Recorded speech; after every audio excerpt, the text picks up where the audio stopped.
Muy buenos días otra vez al Café con Dios. Les invito a una taza de café para comenzar el día dulce. Mm, chévere. Gracias por estar aquí en esta comunión.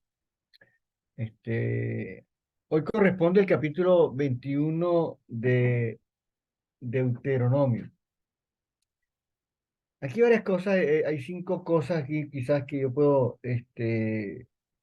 resaltar, ¿no? La primera parte tiene que ver con un asesinato, sí, un hecho violento que se haya producido ahí en la localidad.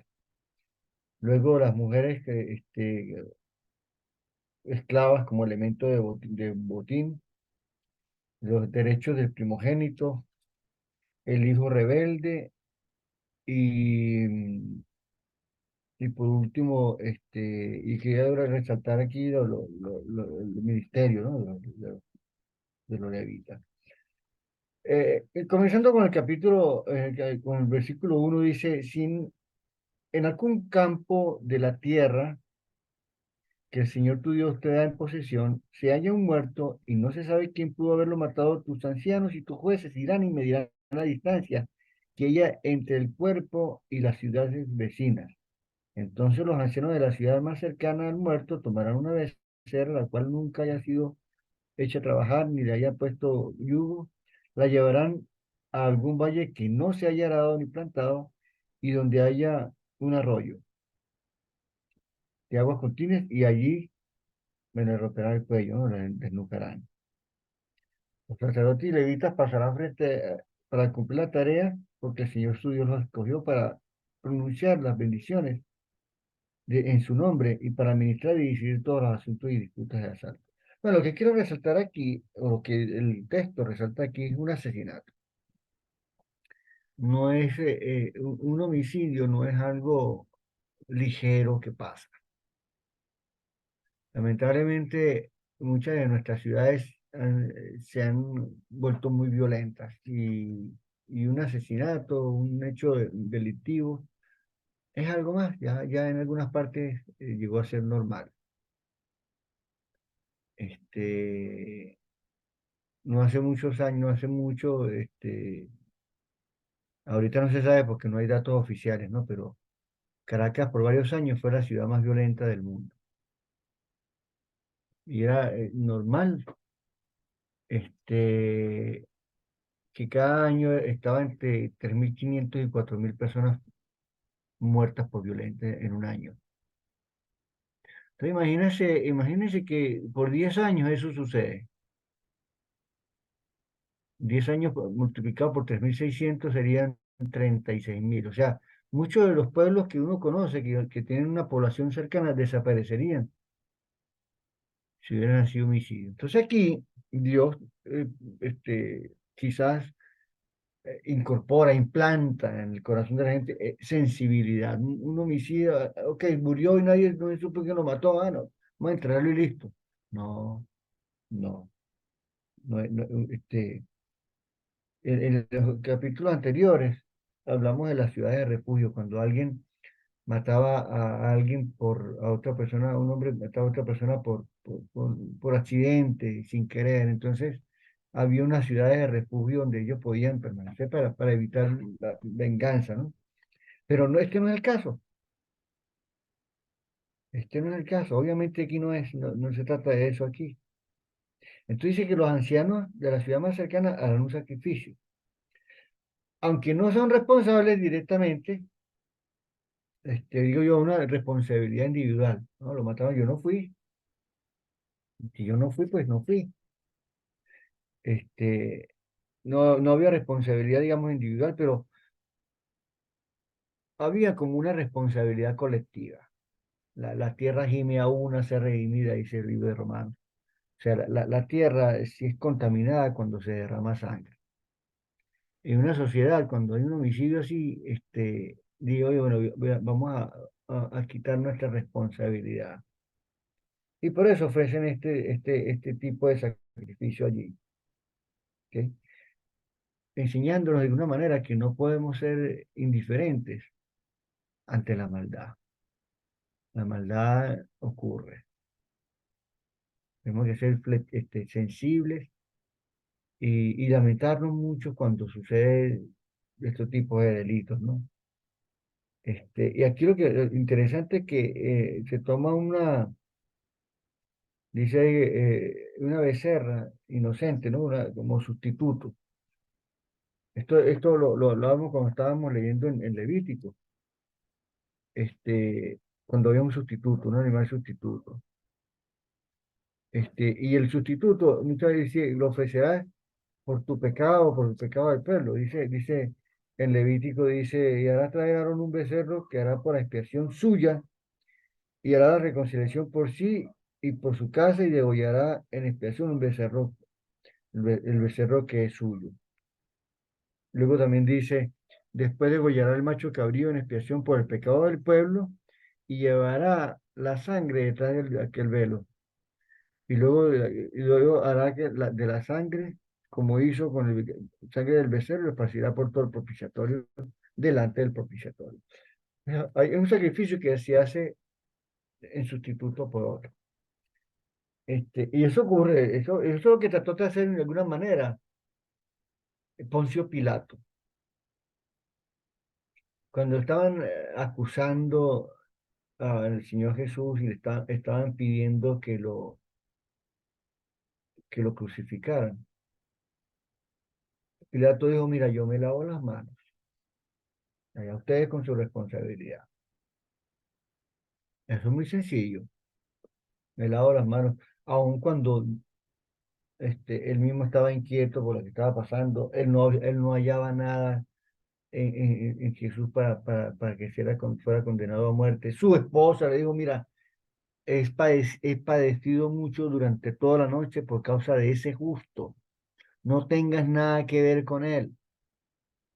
El hombre estaba pensando en otra cosa y no, yo me lavo las manos aquí. Y no, esa sustitución no servía porque el sustituto siempre es por el pecado, lo que ya pasó. En este caso, de Deuteronomio 21, era alguien que había ya muerto, no alguien que iban a matar. Jesús no había muerto todavía, ¿no? Por lo tanto, no, la sustitución no sirve. El sustituto perfecto es Jesús. Ese sí, fue la muerte por nosotros. Ese sí, nosotros cuando estábamos muertos en pecado, por Cristo Jesús, hemos vuelto a la vida. Ese sí, este, ese sí fue un sustituto perfecto. Y es una buena imagen para nosotros. Algo que a mí también me causa incomodidad es cuando las mujeres, cuando había guerra, dice desde el versículo 10 en adelante, y traje entre los cautivos una mujer hermosa y la codiciaras y la tomaras como mujer, como esposa. Este, sí, a mí, pues, bueno, particularmente eso me choca porque las mujeres no son un botín, o sea, no pueden ser parte de un botín. Eso era algo que estaba en el pasado, pero no es así. Dice, de todas maneras, si aquí la deseas como esposa, dice, la llevarás a tu casa, harás que se rape la cabeza, se corte las uñas y se deshaga de su ropa de cautiva. Después que haya vivido en tu casa y haya guardado el luto por su padre, o sea, que haya ayudado, dice, y su madre, durante todo un mes podrás unirte a ella y serán marido y mujer.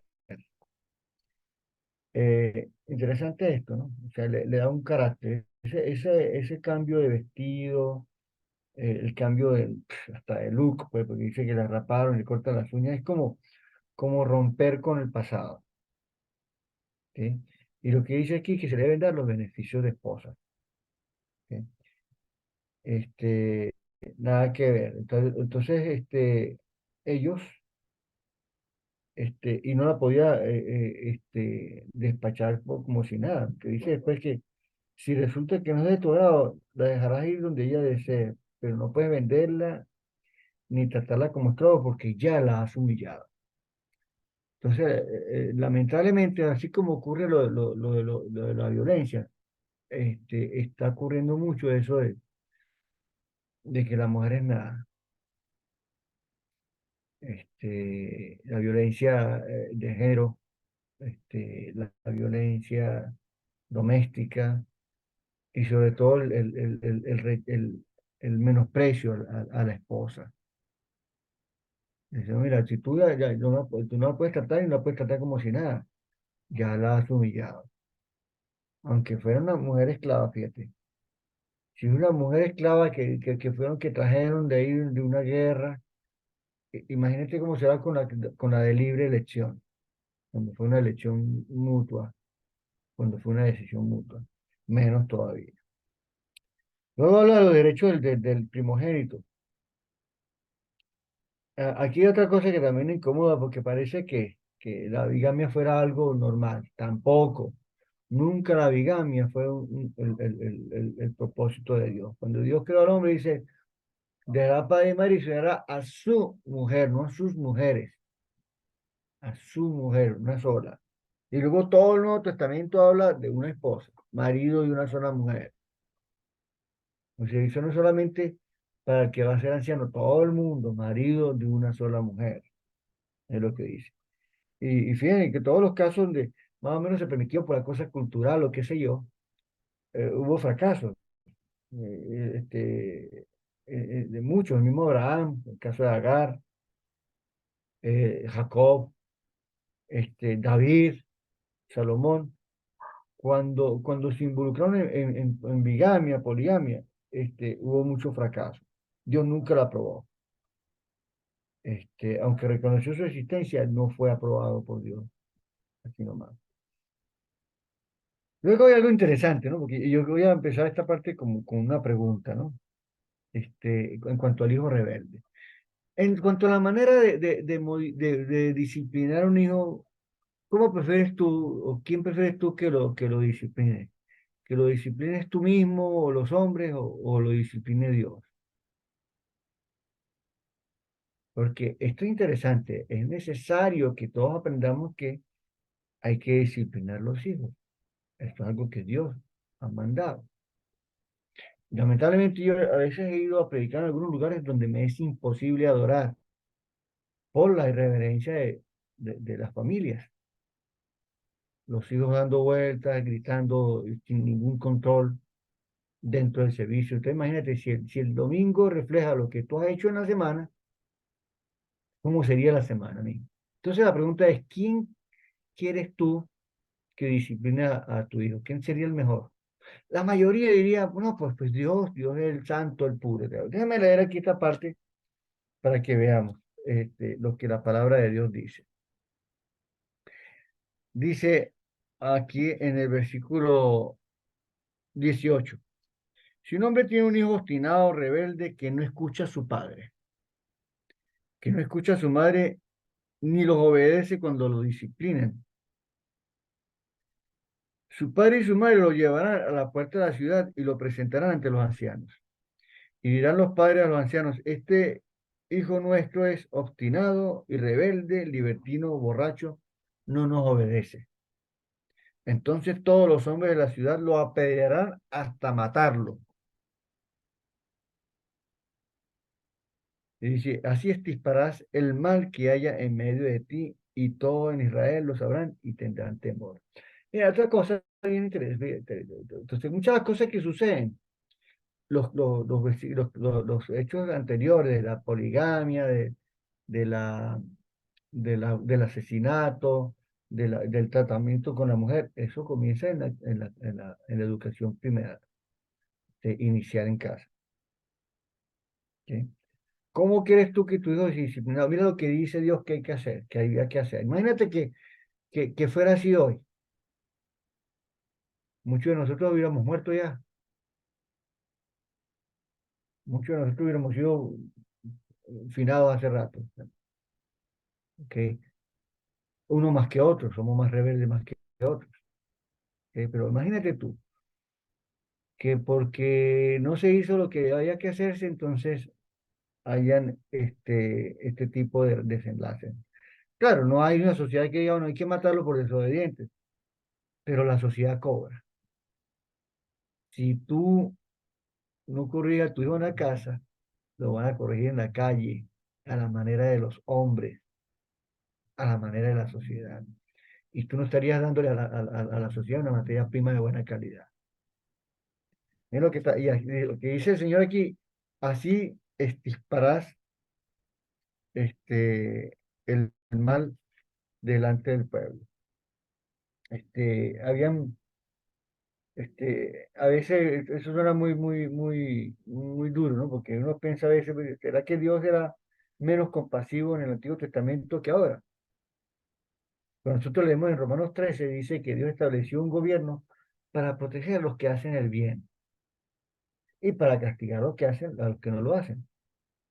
Cuando los gobiernos no hacen la voluntad de Dios, las personas rebeldes hacen daño a la sociedad.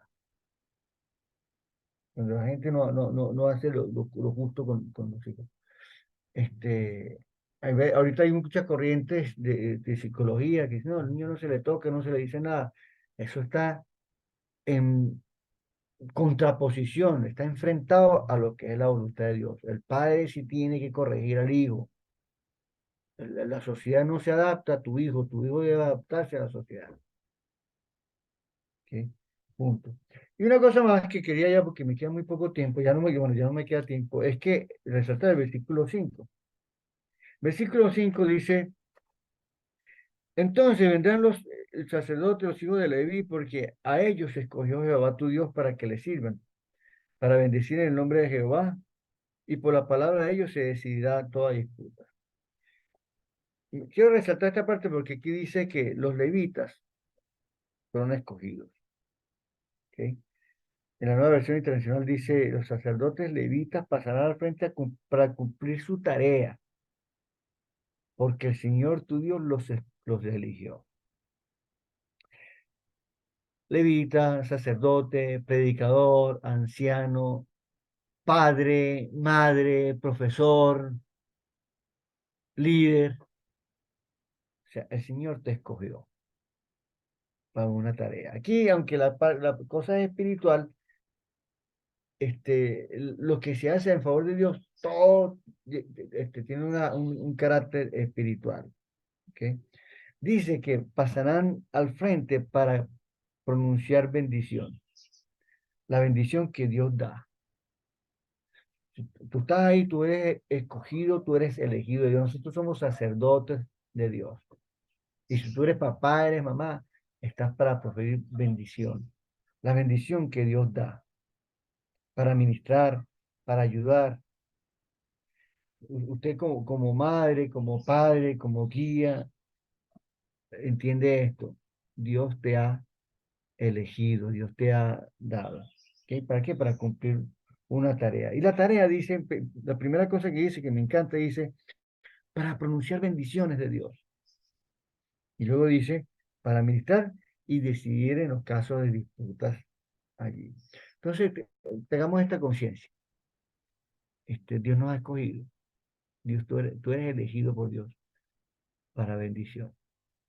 Y luego, entonces, si eres escogido para bendición, todas las demás cosas que traen una consecuencia desfavorable, no es parte, no es lo que Dios ha querido. Dios quiere pronunciar bendición y tú eres escogido para eso. Amén. Vamos a orar. Te damos gracias, Dios, por este día. Te damos gracias por este ambiente, por esta sala, por estos hermanos, por estos hijos tuyos que cada mañana disponen su mente, su tiempo, su corazón para un encuentro contigo y disfrutar, Señor, el dulce de la comunión, el dulce de un café que nos une, que nos permite disfrutar desde la mañana. Danos esa conciencia en el día de hoy, la sensibilidad que hemos hablado en este texto y para ministrar, Señor, para estar cerca de ti, para dolernos con las cosas que pasan alrededor y que nos ayudes a tener la conciencia de la lección que hemos sido beneficiados, Señor, con la manera que nos escogiste para hacer bendición, para ministrar y para ayudar. Gracias, Padre, por todo tu privilegio, por tu amor. En Cristo Jesús. Amén.